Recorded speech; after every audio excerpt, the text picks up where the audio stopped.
instead of brushing them under the rug, which we are very good at doing.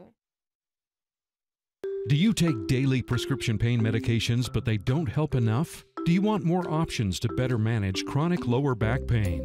Brigham and Women's Hospital and Harvard University's STAMP study offers free, safe therapeutic programs to address chronic lower back pain. The programs are held once a week for 8 weeks and pay up to $340. Call 617-732-9181 today. Again, that's 617-732-9181. It was a normal Halloween for Julie Keith. That is, until she found this letter.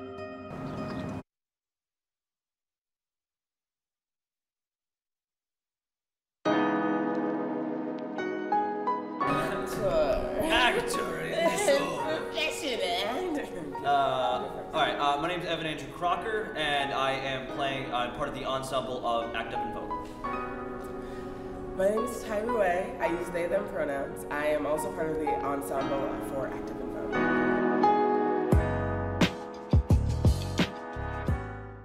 So basically the whole entire concept of the company is going out to schools and bringing people to us and having like a central message and a theme behind one of our productions.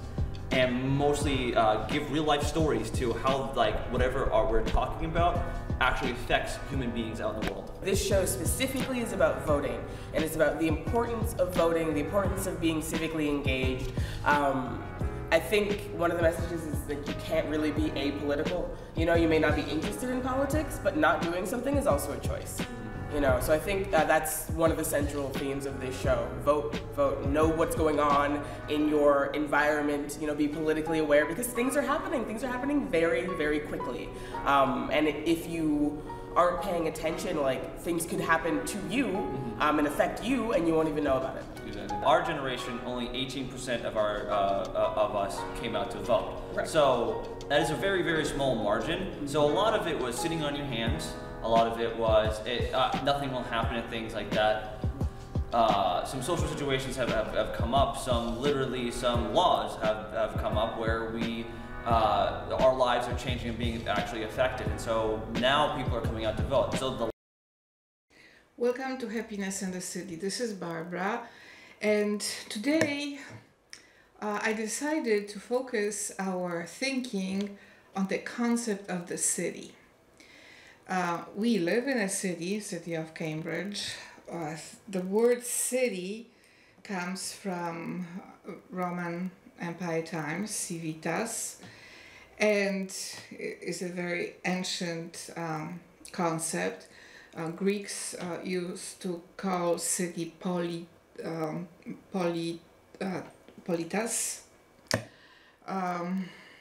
polity,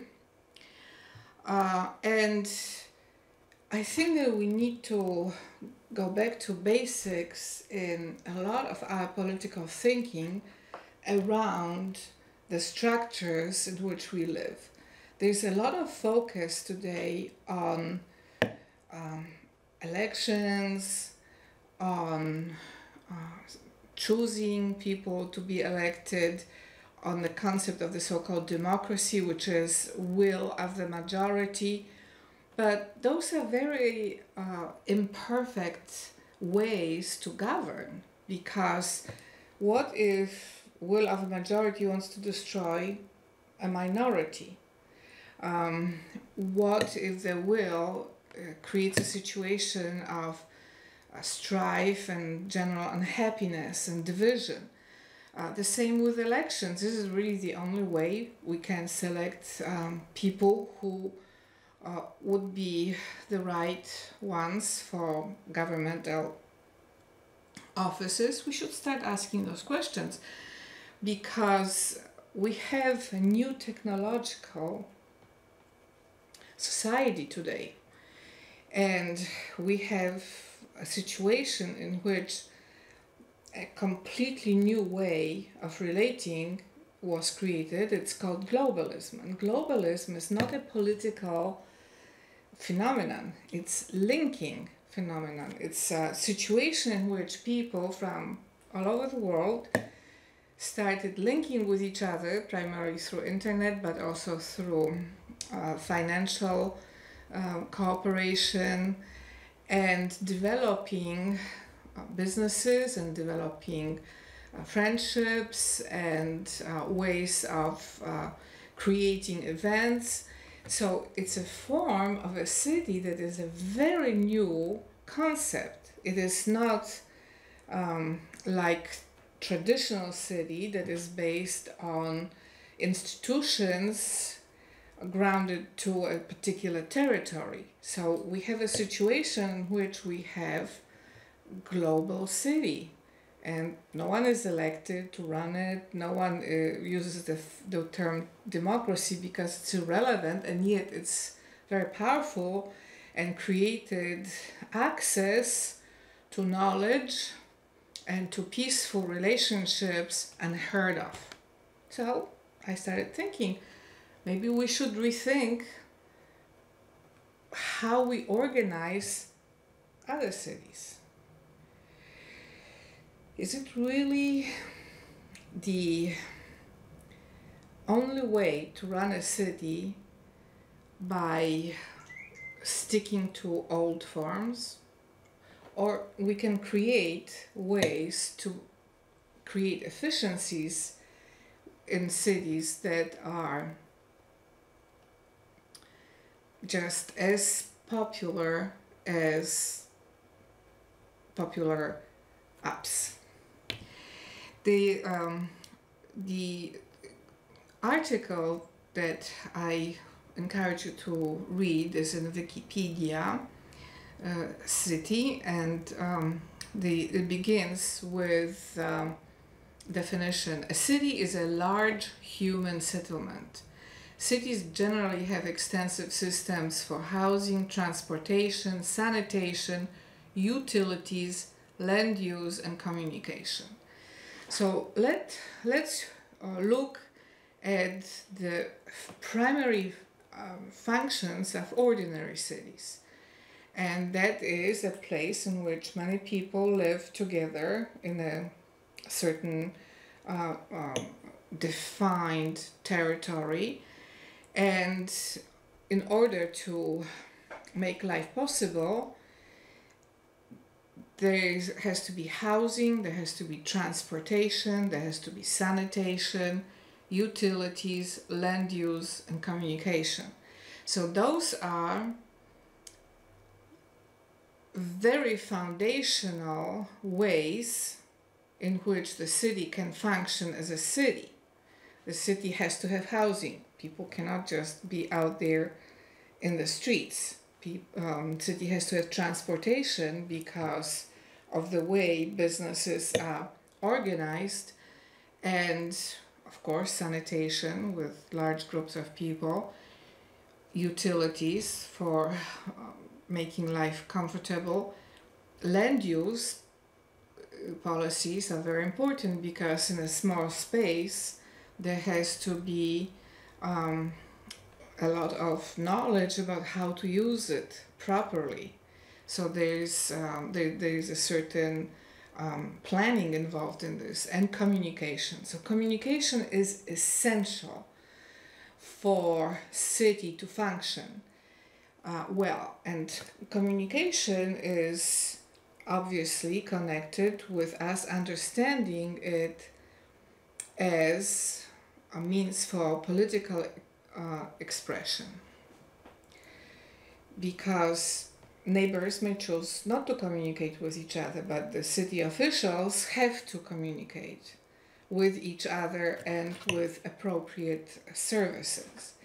So city cannot be organized around silence. It has to have communication.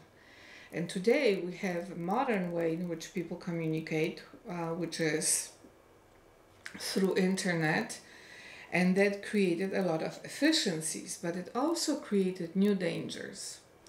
Like, I'm in my place where I live today, and the property manager comes in with a camera and photographs my intimate space. And I go through a shock. Because in traditional cities, that would be considered a crime, illegal search and seizure by making photograph of someone's private space without permission. And I explicitly didn't give her permission. And I was shocked, and I realized that we are entering a place in which communication between the city and dwellers of the city is becoming a new form of interaction, and we have to see how to deal with this. And she said that she was going to send those pictures of my bed to the city, which stimulated my talk on the city. What does it mean? Who will look into it? What kind of officials would want to have access to how my bed looks? So we are entering a situation in which communication between the city representatives and city participants and the population in the city is entering a realm that may create destruction of trust. And I think that one of the ways the new global city is aware of it is because it creates internal ways to differentiate between the physical presence and global presence. In traditional cities, we seem not to have yet understanding between the realms of private space and what city officials can access. So there is a connection between what is global to what is very intimate. Within the global city as such, we don't have that direct connection to the physical aspects of the city, but in physical cities we do. So when that internet connection is used to invade literally private space of somebody by using city authority, I think we are entering a very dangerous territory that may end up in people losing trust in the government and in the city. So we have to look at the physical city traditionally with all the services that I just enumerated, and global city as new phenomenon of creation of relationships. And we have to figure out, we have to find ways of creating trust within traditional cities when the global aspects of communication are applied. I think that if we focus on demanding virtue from those who work for the city, then we have a chance that line between someone's body and the city authority will be respected.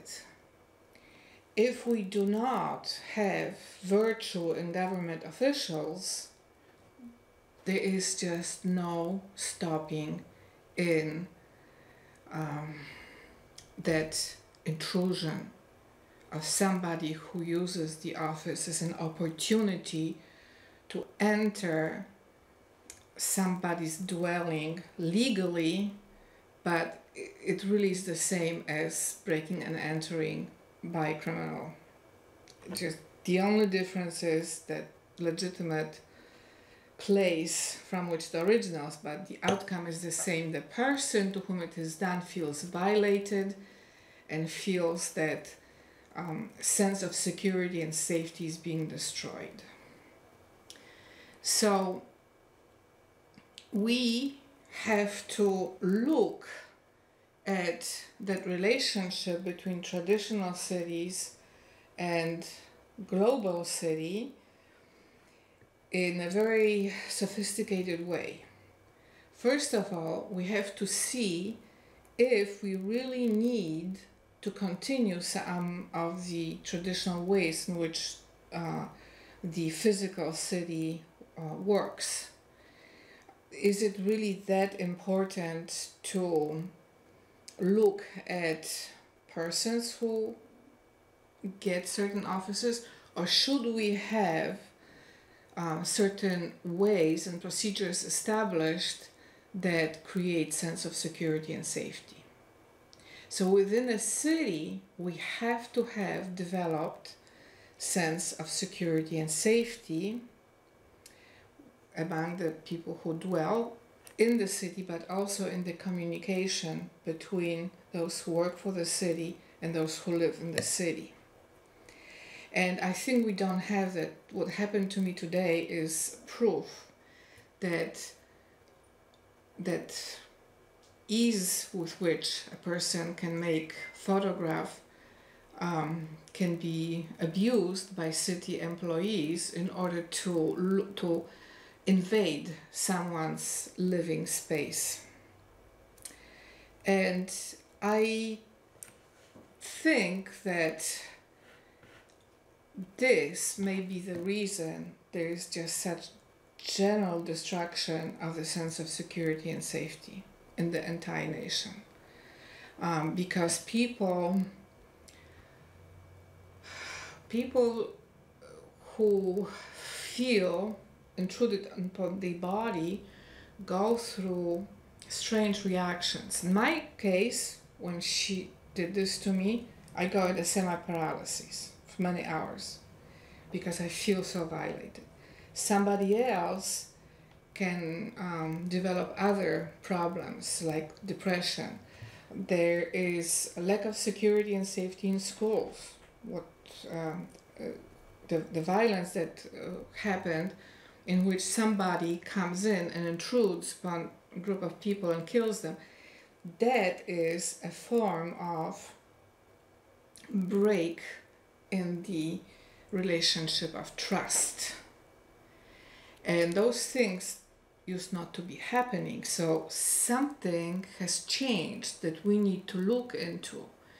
And I think that what happened to me today, I felt so violated that created a form of silence in which I couldn't even interact with the person who did it, because she would use the city's authority to further create damage.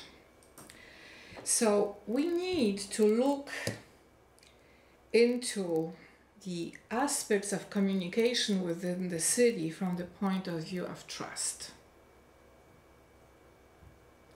Because for me, clarity is very powerfully established that no government official should come in to my room and make a picture of my bed.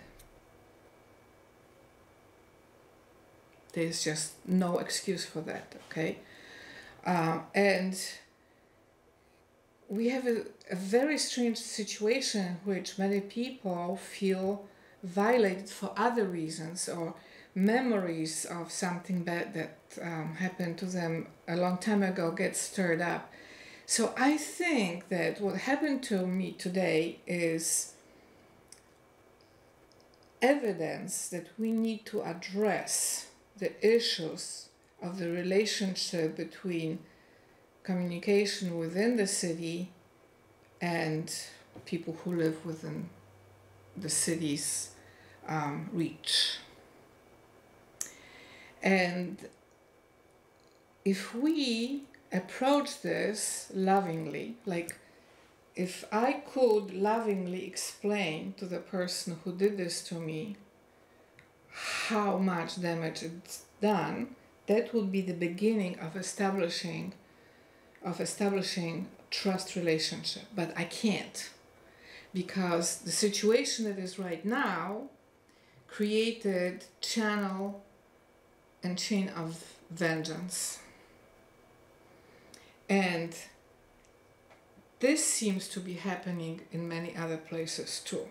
A little stupid mistake someone makes, and then the person would lose a job or get attacked. So we have to establish relationships of trust within physical cities, and then to create ways to shield the global city, globalism, from being used against the original principles of internet, which was to create easy access to knowledge and business relationships and financial communication. So I encourage you to help me in finding ways to create the trust. This trust doesn't exist today. People think that, and I used to do the same, that by democratic selection of leaders who will end up with good leaders, but I lost that trust considering what has been happening. So I'm trying to find other ways to create communication wisdom and establishment of trust. I'm at a point in which it is creation of a vision that would be like an iPhone, between what was the vision that was the old vision, the old phone, and the new type of phone. And I think that this kind of thing is what we need to create to re-establish trust between government officials within cities and all of us. And no one is talking about it except me at this point. So we need to create conversations about how to create that kind of trust and how to create communication that promotes well-being, nurture, nutrition, happiness in the city, like in the name of my program.